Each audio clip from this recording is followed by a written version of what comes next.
David and Jonathan.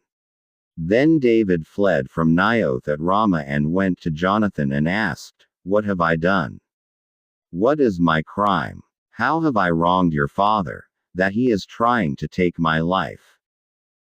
"Never," Jonathan replied. "You are not going to die. Look, my father doesn't do anything, great or small, without confiding in me. Why would he hide this from me? It's not so." But David took an oath and said, "Your father knows very well that I have found favor in your eyes," and he has said to himself, "Jonathan must not know this or he will be grieved. Yet as surely as the Lord lives and as you live, there is only a step between me and death." Jonathan said to David, "Whatever you want me to do, I'll do for you." So David said, "Look, tomorrow is the new moon festival, and I am supposed to dine with the king, but let me go and hide in the field until the evening of the day after tomorrow. If your father misses me at all, tell him, David earnestly asked my permission to hurry to Bethlehem, his hometown, because an annual sacrifice is being made there for his whole clan. If he says, 'Very well,' then your servant is safe. But if he loses his temper, you can be sure that he is determined to harm me. As for you, show kindness to your servant, for you have brought him into a covenant with you before the Lord. If I am guilty, then kill me yourself. Why hand me over to your father?" "Never," Jonathan said. "If I had the least inkling that my father was determined to harm you, wouldn't I tell you?" David asked, "Who will tell me if your father answers you harshly?" "Come," Jonathan said, "let's go out into the field." So they went there together. Then Jonathan said to David, "By the Lord, the God of Israel, I will surely sound out my father by this time the day after tomorrow.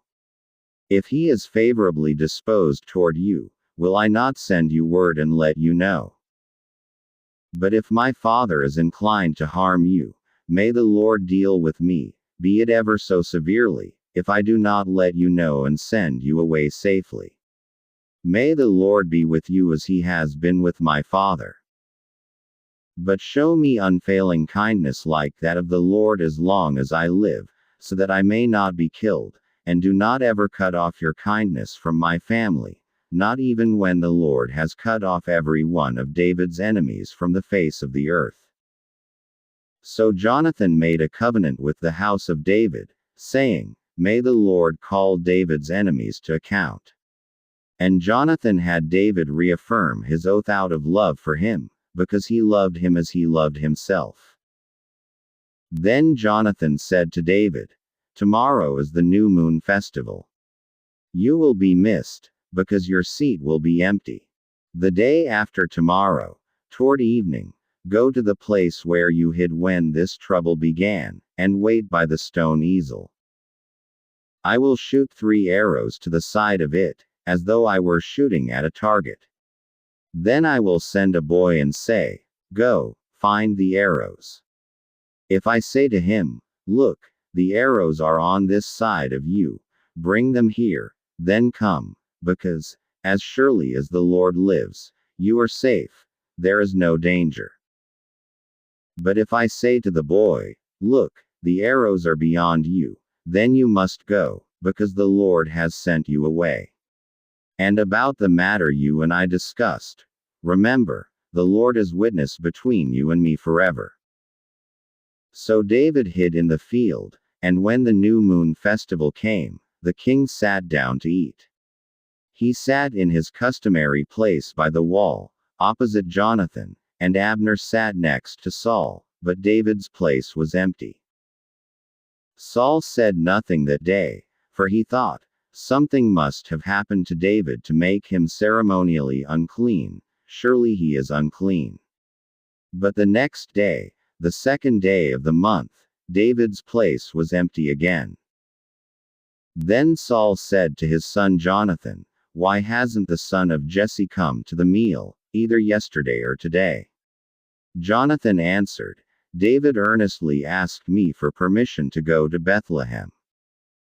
He said, "Let me go, because our family is observing a sacrifice in the town and my brother has ordered me to be there. If I have found favor in your eyes, let me get away to see my brothers." That is why he has not come to the king's table. Saul's anger flared up at Jonathan and he said to him, "You son of a perverse and rebellious woman. Don't I know that you have sided with the son of Jesse to your own shame and to the shame of the mother who bore you? As long as the son of Jesse lives on this earth, neither you nor your kingdom will be established. Now send and bring him to me, for he must die. Why should he be put to death? What has he done?" Jonathan asked his father. But Saul hurled his spear at him to kill him. Then Jonathan knew that his father intended to kill David. Jonathan got up from the table in fierce anger. On that second day of the month he did not eat, because he was grieved at his father's shameful treatment of David. In the morning, Jonathan went out to the field for his meeting with David. He had a small boy with him, and he said to the boy, "Run and find the arrows I shoot." As the boy ran, he shot an arrow beyond him. When the boy came to the place where Jonathan's arrow had fallen, Jonathan called out after him, "Isn't the arrow beyond you?" Then he shouted, "Hurry! Go quickly! Don't stop!" The boy picked up the arrow and returned to his master. The boy knew nothing of all this, only Jonathan and David knew. Then Jonathan gave his weapons to the boy and said, "Go, carry them back to town." After the boy had gone, David got up from the south side of the stone and bowed down before Jonathan 3 times, with his face to the ground. Then they kissed each other and wept together, but David wept the most.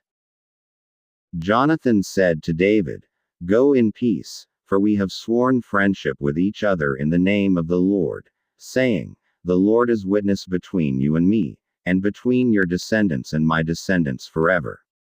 Then David left, and Jonathan went back to the town.